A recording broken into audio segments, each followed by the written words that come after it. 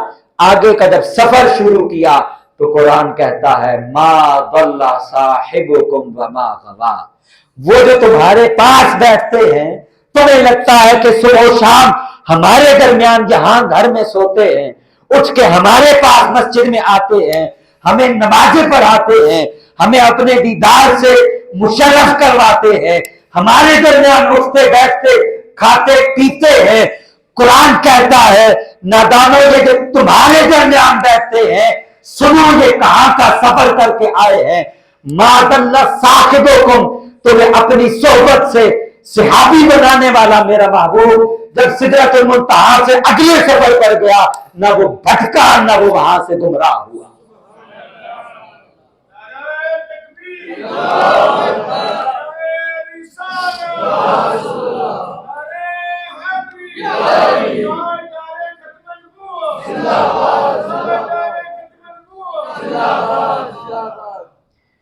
اور پھر یہاں اللہ رب العزت نے فرمایا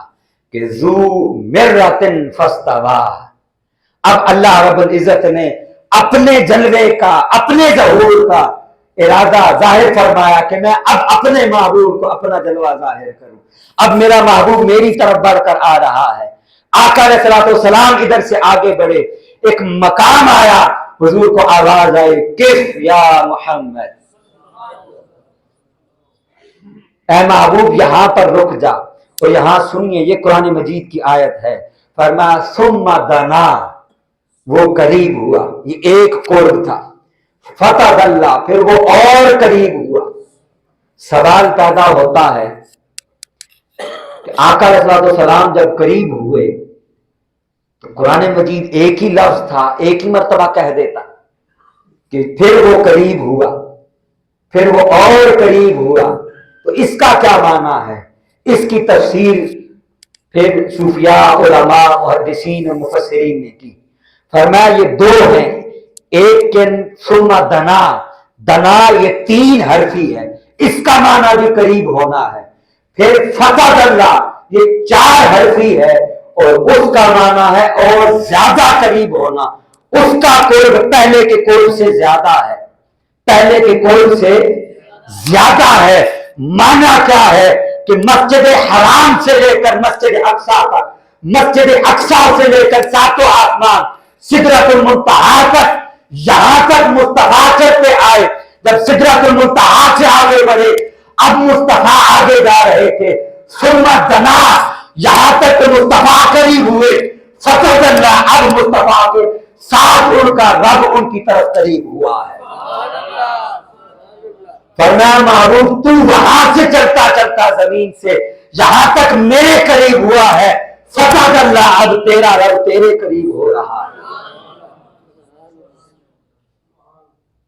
تو یہ رب کا قریب ہونا تھا اپنے محبوب کے۔ فرمایا کف یا محمد، محبوب آپ یہاں ٹھہریے، اب آپ کا رب آپ کی طرف آتا ہے۔ تو گویا وہ ہر جگہ جو حضور کا استقبال ہو رہا تھا، کبھی مسجد اقصیٰ میں انبیاء استقبال کر رہے تھے، وہاں آسمانوں پر فرشتے استقبال کر رہے تھے، اب آگے جو مکان ختم ہو گیا، لامکان ختم ہو گیا، مخلوق نیچے رہ گئی، وہاں فقط مصطفیٰ تھا یا مصطفیٰ کا خدا تھا، تو وہاں کوئی خدا نے اپنے محبوب محمد مصطفیٰ کا استقبال کیا۔ نعرہ تکبیر، نعرہ رسالت، نعرہ حیدری، تاجدار ختم نبوت زندہ باد، تاجدار ختم نبوت زندہ باد۔ اب وہ مبارک گھڑیاں آئیں کہ جس کے بارے میں پھر قرآن نے کہا کہ فَكَانَ قَابَ قَوْسَيْنِ، اب وہ کتنا قریب ہوئے۔ اب اس قرب کو ہمیں سمجھانے کے لیے کہ کتنا قریب ہو سکتے ہیں، فرمایا کان قاب قوسین۔ قوسین کہتے ہیں کمانوں کو، دو کمانوں کو، یہ ایک کمان ہے، یہ کیا ہے؟ ایک کمان۔ اس کو بھی حضور سیدی شیخ الاسلام نے بڑا لطیف نقطہ بیان کیا۔ آپ فرماتے ہیں کہ دو دوست ہوں اور مدتوں بعد مل رہے ہوں اور دور سے ایک دوسرے کو دیکھے تو کیسے ملتے ہیں؟ فرمایا ایک یوں باہیں کھولتا ہے، دوسری طرف سے دوسرا باہیں کھولتا ہے، یہ ایک کمان ہے، وہ دوسری کمان ہے جو دوسرے نے باہیں کھول رکھی۔ لیکن اللہ رب العزت جسم سے پاک ہے، وہ جسم سے ماورا ہے۔ یہ ہمارے سمجھانے کے لیے بیان فرمایا جیسے تم ایک دوسرے کے ساتھ معانقہ کر کے ملتے ہو، فَكَانَ قَابَ قَوْسَيْنِ، صرف اتنا فاصلہ رہ گیا تھا، باری تعالیٰ اتنا قریب، فرمایا نہیں او ادنا، ارے اس سے بھی زیادہ مصطفیٰ کو خدا نے قریب کیا ہے، اور قریب کیا، اور اتنا قریب کیا کہ اب وہاں ایک اس کے نور کے جلوے تھے، ایک مصطفیٰ کے نور کے جلوے تھے۔ اب وہاں ایک فرق تھا، وہاں ایک فرق تھا، وہ فرق صرف یہ تھا کہ وہ خالق تھا، یہ مخلوق تھی۔ وہ کیا تھا؟ وہ خالق تھا، اور بس یہ واحد فرق وہاں رہا جس کو اعلیٰ حضرت فاضل بریلوی فرماتے ہیں مکان امکا کے جھوٹے نقطوں، تم اول آخر کی پھیر میں ہو، محیط کی چال سے تو پوچھو کہاں سے آئے کدھر گئے تھے، ارے وہی ہے اول، وہی ہے آخر، وہی ہے ظاہر، وہی ہے باطن، اسی کے جلوے، اسی سے ملنے، اسی سے اس کی طرف گئے تھے۔ عشق محبت، عشق محبت، عشق محبت، عشق محبت، سبحان اللہ۔ وہی ہے اول، وہی ہے آخر، وہی ہے ظاہر، کیوں؟ فرمایا اول ما خلق اللہ نوری، وہ اللہ رب العزت نے اس کائنات کے ابتدا سے پہلے جس کو پیدا فرمایا تھا، فرمایا اپنے نور سے اس رب نے میرا نور تخلیق فرمایا تھا۔ آج اسی کا نور اس دنیا کے اندر جس کو اس نے بھیجا تھا، جس دنیا نے اس کی قدر نہ کی، کبھی مکہ کے اندر ان کو تکالیف دی، جب وادی طائف کے اندر گئے وہاں ان پر پتھر برسائے، فرمایا محبوب یہ دنیا تیرے واسطے نہیں، آج تجھے میں اپنی قربتوں کے اندر اپنے جلووں کے نظارے کرواتا ہوں۔ ارے ہمیں کیا خبر کہ ہمیں رب نے کیا عطا کیا ہے؟ دوستو ہر لمحہ ہر گھڑی حضور پر درود و سلام بھیجا کریں، اس بات کا شکر ادا کیا کریں کہ رب نے کتنی بڑی نعمت ہمیں عطا کی ہے، وہ کیا محبوب ہمیں عطا کیا ہے، وہ کیا نور ہمیں عطا کیا ہے، وہ نور جو اس کی قربتوں میں رہنے والا تھا،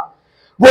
جو کائنات کی تخلیق سے پہلے اپنے رب کے نور کی قربتوں اور جلووں میں رہا، اس نے وہ نور ہمیں عطا کر دیا، وہ محبوب ہمیں عطا کر دیا۔ حضور سیدی شیخ الاسلام فرماتے ہیں ارے دنیا والو، کیا دنیا میں بھی دیکھا ہے کہ کوئی اپنا محبوب کسی کو دیتا ہے؟ کوئی اپنا محبوب بھی کسی کو دیتا ہے؟ ارے یہ رب کی رحمت ہے، یہ رب کا کرم ہے۔ ہم دنیا والوں کے لیے تو لفظ استعمال کرتے ہیں، اللہ رب العزت کی شان کے لائق نہیں یہ لفظ، کہ یہ اس کا حوصلہ ہے کہ اس نے اپنا محبوب ہم سے شیئر کیا، ہمیں بانٹ دیا ہے۔ اور کیوں دیا ہے؟ وہ گفتگو کا آغاز ہم نے کیا تھا، وَمَا أَرْسَلْنَاكَ إِلَّا رَحْمَةً لِلْعَالَمِينَ۔ یہ ہے حضور کی معراج اور حضور کی رحمت، کہ وہ رب العالمین جہاں جہاں تک اپنی ربوبیت پہنچا رہا ہے، یہ اس کا محبوب وہیں تک اپنی رحمت پہنچا رہا ہے، رحمت کا فیض پہنچ رہا ہے تمام عالمین میں، تمام مخلوقات میں۔ اور معراج بھی اسی لیے تھی کہ محبوب آ تجھے تیری سلطنت رحمت کا وزٹ کرواؤں، سیر کرواؤں، کہ تو دیکھ یہاں تک کی مخلوق ہے جو تیری رحمت کے فیض سے فیضیاب ہو رہی ہے۔ وہ جنت ہو، جنت میں رہنے والے جنتی ہو، وہ قیامت کے بعد جنت میں چلے جائیں گے تب بھی حضور کی رحمت کا فیض پائیں گے۔ وہ جنت کے پتے ہو، جنت کی حوریں ہو، جنت کی نہریں ہو، ہر شے کو حضور کی رحمت کا فیض مل رہا ہے۔ اور ایک اس دنیا کے اندر ہم بے وفا لوگ، ہم بے قدرے لوگ، جنہوں نے جانا ہی نہیں کہ ہمیں رب نے کیا محبوب عطا کیا ہے۔ جب رب نے فرمایا قف یا محمد، محبوب ٹھہر جا، وہاں اللہ رب العزت نے فرمایا السلام علیکہ، بلکہ آقا علیہ الصلوۃ والسلام نے فرمایا سب سے پہلے یہ جو ہم التحیات میں پڑھتے ہیں کہ کوئی نہ کوئی تحفہ تو بندہ لے کر کے جاتا ہے، تو عرض کی باری تعالیٰ التحیات للہ، باری تعالیٰ میری جتنی بدنی عبادتیں ہیں اور میری جتنی مالی عبادتیں ہیں، میری جتنی روحانی عبادتیں ہیں، ساری تیری ہی خدمت کے اندر پیش کرتا ہوں۔ تو جب آقا علیہ الصلوۃ والسلام نے 3 چیزیں اللہ رب العزت کی بارگاہ میں پیش کی، اللہ رب العزت نے فرمایا السلام علیک ایھا النبی، اے میرے محبوب آپ پر بھی سلام ہو۔ یہ پہلا تحفہ تھا جو اللہ رب العزت نے محبوب کو دیا۔ پھر فرمایا ورحمۃ اللہ، آپ پر آپ کے رب کی رحمت ہو، وبرکاتہ، اور آپ کے رب کی برکتیں ہوں۔ جو میں نے کہا نا کہ ہم کہاں حضور سے وفا کرنے والے، سنیے حضور کی رحمت کیا ہے، حضور کی ہم سے محبت کیا ہے۔ جب اللہ رب العزت نے آقا علیہ الصلوۃ والسلام پر رحمت بھیجی، برکت بھیجی، سلام بھیجا، آقا علیہ الصلوۃ والسلام ہمیں وہاں پر بھی نہیں بھولے۔ آقا علیہ الصلوۃ والسلام نے فرمایا السلام علینا، باری تعالیٰ ہم پر تو سلام ہو ہی ہو،